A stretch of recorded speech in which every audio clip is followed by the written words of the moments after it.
j'ai créé un design de grenouille pour mes affiches, les affiches de prix. Tout simple, hein, tout bête, le résultat final c'était censé être ça. J'ai pris une feuille un peu cartonnée, un peu épaisse parce que j'ai pas de papier suffisamment épais pour imprimer directement dessus. Donc j'ai pris ça et je me suis dit que j'allais rajouter une couche au-dessus parce que voilà, toujours le problème, je peux pas imprimer avec ça directement parce que mon imprimante elle le prend pas. C'est trop épais pour pouvoir imprimer dessus directement, mais ce n'est pas assez épais non plus pour pouvoir faire une affiche de prix.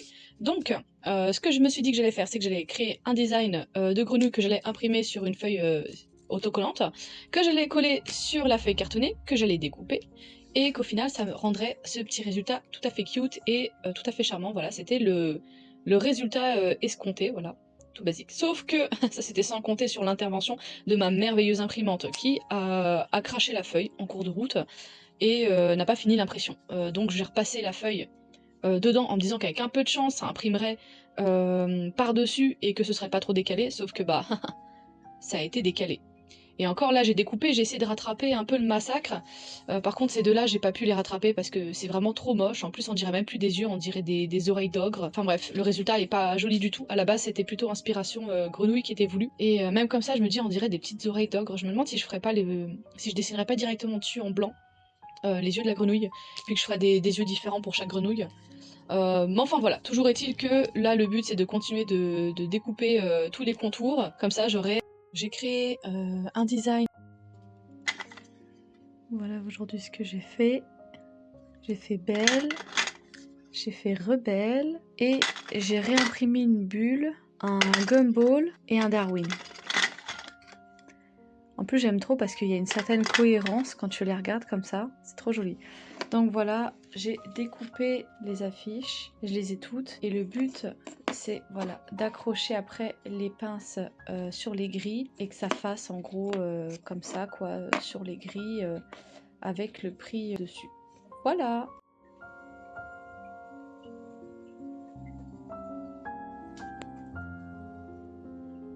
À la base, le projet ici était de venir créer une affiche avec écrit stickers dessus et de coller l'image avec plein de grenouilles par-dessus, mais finalement ça a échoué. Je suis dégoûtée.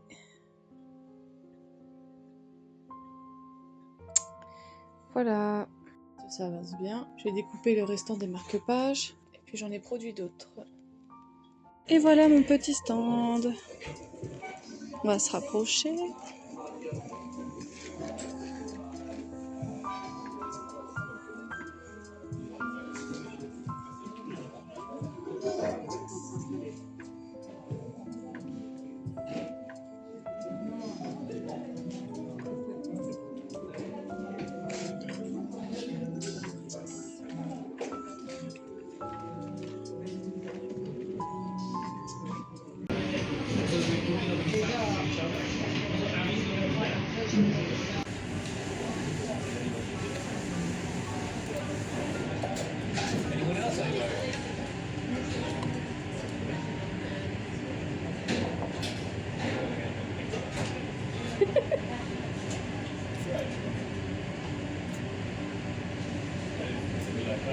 Il faut le taper, lui. Tu es toujours en train de le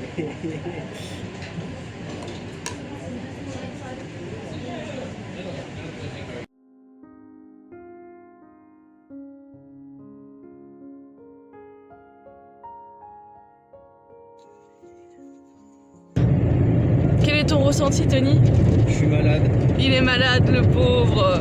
On avait fini d'installer le stand hier soir, ça nous a pris environ 1h30 pour le monter et je pense quand même qu'on a fait du progrès parce que jusqu'ici ça me mettait 2 heures pour monter un stand. Au début j'étais un petit peu inquiète parce que je n'avais pas reçu d'informations concernant la convention. On était environ 2 semaines avant la convention le jour J et j'attendais un mail avec un récapitulatif et un rappel de la taille de stand choisie, des heures d'ouverture, des horaires où je pouvais commencer à installer mon stand, des informations concernant s'il y a un accès parking pour les exposants ou pour les visiteurs, si c'est séparé ou si c'est ensemble. Bref, j'attendais beaucoup d'informations que je n'ai pas forcément eues, donc au début j'avais un peu peur concernant l'organisation, mais il s'avère que l'organisation était topissime, ou du moins j'avais pris des notes concernant les informations à savoir, notamment l'adresse, etc. De toute manière, pour moi, le plus important était la communication et elle a été très bien gérée. En tout cas, je pense que les personnes de Salwell ont joué le jeu et ils sont tous venus m'acheter un petit truc. En tout cas, le premier jour, j'ai fait plein de ventes, pas trop le deuxième, mais c'est pas grave, dans tous les cas, j'ai réussi à rentabiliser mon stand. Coucou les copains, j'espère que vous allez bien. Bon du coup je reprends la caméra, on est le soir, dimanche soir. Déjà, le temps passe si vite, je suis éclatée, je suis épuisée, j'ai passé un week-end. Oh, c'était merveilleux, mais c'était tellement long. Je pense que c'était long parce que j'étais malade, j'en pouvais plus, je vous assure. C'était une torture, les dernières heures, c'était une torture pour moi. En plus j'ai eu 1 heure en moins de sommeil par rapport au changement d'horaire. Donc en plus de ça j'ai dormi moins 1 heure, j'étais déjà explosée, j'étais déjà fatiguée, j'avais déjà pas beaucoup dormi. En plus j'étais malade. À la fin il était peut-être 16h30. Je redresse la tête, j'ai l'impression qu'il est que 30 minutes s'est écoulé déjà. Et je vois il est 16h38. Mais ça fait 30 minutes qu'il est 16h30. Meuf, j'étais explosée. Demain, je vous fais un petit récapitulatif un peu mieux détaillé de comment s'est passé ce week-end-là. Là, je vous avoue que j'étais beaucoup trop crevée pour vous faire quoi que ce soit. Donc voilà, donc on se reprend demain. PS, je vous ai pas montré, j'ai fini le livre que je lisais, Léo du Hurlevent. Donc bah maintenant, je vais lire Les Oubliés de Bergame de Margot Chatelain. Franchement, je vous conseille pas parce que je connais l'autrice. Elle a un style d'écriture assez unique. Je vous recommande. J'ai pu lire déjà certains de ses écrits, donc ça fait depuis un moment que j'ai ce livre. Mais comme je voulais absolument finir les autres qui étaient en stand-by en attendant et que j'avais pas encore lu, donc bah voilà, je vais enfin pouvoir m'y mettre. Voilà. Ouais, donc bah en attendant, on se quitte là ce soir. Je vous fais des gros bisous. Cœur sur vous. Bonne soirée. On se retrouve à demain. On est mardi, j'ai pas pu reprendre le téléphone hier, j'étais tellement malade, donc bah du coup je reprends aujourd'hui. Vous voyez, j'avais fait une petite liste pour la semaine dernière, pour savoir les choses à faire, justement pour être prête pour la convention. Déjà sur ma liste, j'avais noté faire une liste de l'inventaire des produits à vendre. Pourquoi faire une liste des produits en vente? C'est au cas où, moi je sais que je m'étais fait voler des produits à la Japan Manga Wave, et j'étais incapable de dire lesquels je m'étais fait voler et lesquels étaient partis correctement et ceux qui n'étaient pas partis correctement, parce que moi j'avais fait une liste aussi également des produits à vendre et la quantité que j'avais, et à chaque fois du coup qu'on m'achetait un produit, je parais produit en question. Par exemple, si on me prenait un stickers Cookie Cat, j'avais qu'à cocher un Cookie Cat. Si on m'en prenait 2, bah du coup je cochais le 2. Si on m'en avait pris un autre, bah je cochais le 3, etc. etc.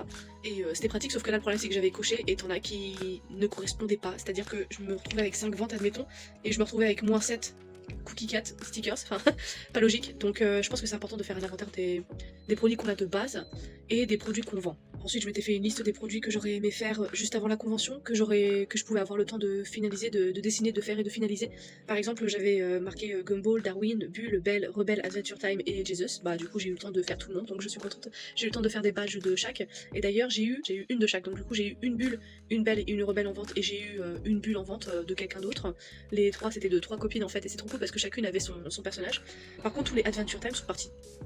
Pour le coup, je m'y attendais pas, donc je suis plutôt contente. J'ai eu un sticker Yahweh qui est parti. Je sais plus si Gumball et Darwin sont partis, il faudra que je fasse l'inventaire. J'ai déjà fait l'inventaire de la caisse, de ce que j'avais gagné. Ensuite, je m'étais fait une liste des produits que j'aurais aimé faire. Ensuite, j'avais mis quoi d'autre? Badge, marque-page à produire, donc pareil. Je m'étais mis à produire les produits dont je n'avais pas beaucoup de stock. Donc les marque-pages, j'en avais pas beaucoup, alors il fallait que j'en refasse. Donc c'est normal, effectivement, j'en ai refait. J'ai eu le temps de les refaire. Faire les grenouilles même, machin, etc. Ça, j'ai pas eu le temps de faire les grenouilles même en stickers et en badge, mais c'est pas grave, je le ferai pour la prochaine fois. Et puis comme ça, j'ai pu teaser un petit peu pour les prochains produits en vente. Faire des fiches de prix. J'ai eu le temps de faire mes fiches de prix. Je suis trop contente d'ailleurs, je vous recommande de faire ça, des fiches de prix, parce que les gens n'osent pas forcément demander. Et on pense que ça pourrait être une technique marketing d'inciter la personne à poser la question, mais en fait, au mieux, la personne elle a une réponse, et au pire, la personne elle vous regarde en mode c'est trop cher. C'est trop cher, meuf, en fait. Donc voilà, je pense que le mieux et le plus simple c'est de marquer les prix directement, comme ça vous êtes tranquille, le client il est tranquille, tout le monde est content, tu vois. Et puis si vraiment ça l'intéresse et qu'il veut vraiment payer un produit, il fera le tour de la convention pour voir s'il n'y a pas d'autre chose qui l'intéresse plus, puis après il reviendra à ton stand et puis il achètera. Changer le prix de mon jeu The Frog Game Asa, oui j'ai eu le temps de le faire, de changer le fonctionnement, j'ai rajouté beaucoup plus de gagnants, de possibilités de gagnants. Par contre j'ai pas eu le temps de changer le prix, du coup j'ai dessiné à l'hashlag le jour J un 1 sur un bout de papier que j'ai collé sur le jeu juste après, j'étais dégoûtée, mais bon.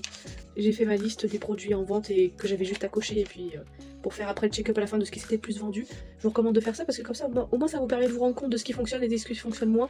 Des fois il y a des produits qu'on pense qu'ils vont fonctionner, ils fonctionnent pas tant que ça, et puis au contraire on pense à des produits qui vont fonctionner et puis enfin qui vont pas fonctionner et puis ils cartonnent, on sait pas trop pourquoi. Par exemple je pensais vraiment que Gumball et Darwin se vendraient facilement. Le sticker c'est parti plus facilement néanmoins que le badge, tu vois. Alors peut-être que du coup sur mon sticker le fait qu'il y ait Gumball et Darwin sur le même, les gens ils ont plus envie d'avoir le stickers plutôt que d'avoir un badge Gumball, un badge Darwin, tu vois. Ou peut-être juste que la convention ne s'y prêtait pas. Parce que du coup, Adventure Time, pour le coup, ils sont tous partis. Tac tac tac, donc j'ai refait des marque-pages. Carte postale, lapin, oui, il fallait que je refasse des cartes postales, j'ai eu le temps de le faire. Modifier grenouille à Sound Game, ça je l'ai fait. Finir la fiche, ah oui, finir la fiche grenouille stickers. Donc oui, pareil, je voulais faire une affiche, en gros, pour dire voilà, vente de stickers. C'est beaucoup plus attractif, je trouve, que juste poser les stickers comme ça. Les gens en général sont plus attirés par les dessins, par les couleurs. En gros, c'est tout bête, mais t'as. Mon affiche, c'est du coup plein de petites grenouilles avec stickers écrits dessus en gros. Bah tu vois, c'est beaucoup plus attractif que juste vendre des stickers. Globalement ça s'est bien passé. Sur la liste là il n'y a pas tout ce que j'ai fait. Je me suis rajouté des objectifs à réaliser avant la convention au fur et à mesure dont j'ai oublié l'existence. C'est pas grave, hein, si ça me revient entre temps je vous le dirai. Donc après convention ce qu'il faut faire c'est faire le check-up de ce que vous avez gagné, si vous êtes à perte ou à gain par rapport au stand, par rapport à vos dépenses, etc. En espèces et en cartes, les deux. Ensuite de faire l'inventaire des produits qui se sont bien vendus et puis noter quelque part de dire en gros voilà. De refaire du stock, si jamais vous avez vendu beaucoup de produits très spécifiques, vous pouvez en refaire pour la prochaine convention, etc. Là pareil je vais refaire, là après ça ne touche qu'à moi parce que moi j'ai décidé de pas acheter mes emballages directement faits, j'ai décidé de les faire moi-même par conscience écologique et par gain d'argent économique, on va pas se mentir. Donc en fait j'ai un rouleau de papier de soie, donc je les découpe et puis je les fais en fonction des tailles, de A4, A5, A6 pour les marque-pages et pour les stickers, voilà. Donc là il faut que je refasse, mes emballages, ranger le bazar. Parce qu'après convention c'est toujours le bazar, donc bah essaye de t'y retrouver un maximum autant que tu peux. Essaye de ranger toujours les mêmes objets aux mêmes endroits pour éviter de te trouver en galère pour la prochaine convention que tu feras. Un autre conseil qui pourrait être sympa du coup, ce serait de faire une liste des objets dont tu as eu besoin et ceux dont tu as eu besoin et que tu as oublié que tu puisses prévoir pour la prochaine convention. Je crois que j'ai tout dit. Si j'ai des choses qui me reviennent entre temps, je vous le dirai plus tard. En attendant sinon, je vous fais des gros bisous, à la prochaine. PS, j'ai oublié de vous préciser, du coup il me semblait bien avoir oublié quelque chose, mais je tiens un tableau qui réunit toutes les conventions avec le lieu de convention, les dates environ où sont réalisées les conventions, les contacts des conventions, ce qui a été fait jusqu'ici, les échanges qu'on a eu, les frais de stand, donc ce que ça comprend, s'il y a à rajouter une table, ou s'il faut que je rajoute des chaises, ou s'il faut que je rajoute une tonnelle, ou que tout est pris en compte, combien coûte le stand, combien coûte la table, combien coûtent les grilles, combien coûte etc. Et le retour, donc le chiffre d'affaires, l'impression, si c'est rentabilisé, si c'est pas rentabilisé, si c'est une bonne convention, si c'est pas une bonne convention, etc. Donc je vous conseillerais de faire à peu près la même chose. Moi ça m'a permis de me rendre compte que par exemple la convention de Drocourt n'a pas du tout été rentabilisée pour moi parce que non, certes la convention n'a pas coûté cher mais la convention n'a pas du tout été rentabilisée. Je crois que j'ai payé peut-être 40 € le prix de la table et j'ai à peine fait 35 € en chiffre d'affaires, sachant que je crois que j'ai été l'une des mieux entre guillemets, celle qui a le plus rentabilisé. Donc j'ai eu 1 € par-ci, 1 € par-là, mais clairement ce genre de convention à fuir parce que la communication n'est pas bien gérée, ce qui fait que nous petites explosions nous devons pâtir de ça. Donc, en tout cas je vous remercie d'avoir suivi cette nouvelle vidéo avec moi. Si jamais ça t'a plu, n'hésite pas à mettre un like, à commenter ou à partager. Et puis moi je te fais des gros bisous, à une prochaine vidéo. Salut!